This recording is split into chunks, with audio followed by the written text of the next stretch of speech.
आज डिस्को चलें? आज नहीं यार, कल चलते हैं।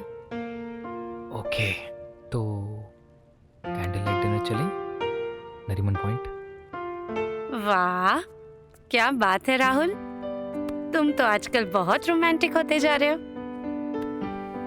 तो जिसकी महबूबा इतनी रोमांटिक हो, वो रोमांटिक नहीं होगा?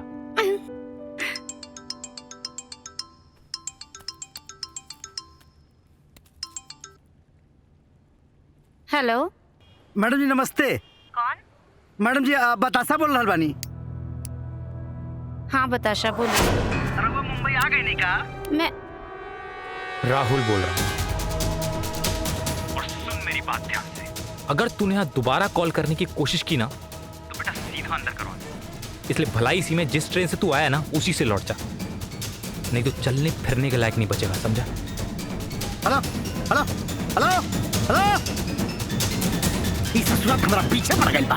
क्या प्रॉब्लम है यार? तुम नहीं मिलोगे मुझसे। अरे एक बार मिल लूंगी तो क्या हो जाएगा? देखो, एक बार मुझे उसे अपने तरीके से समझाने तो दो, फिर वो खुद ही वापस चला जाएगा। अम्मू बहुत भोली हो तुम नहीं समझती हो दुनियादारी। इसलिए जो मैं कह रहा हूं ना, उसे सुनो और समझो। Okay? Okay. Long drive? Long drive? Long drive? Let's go.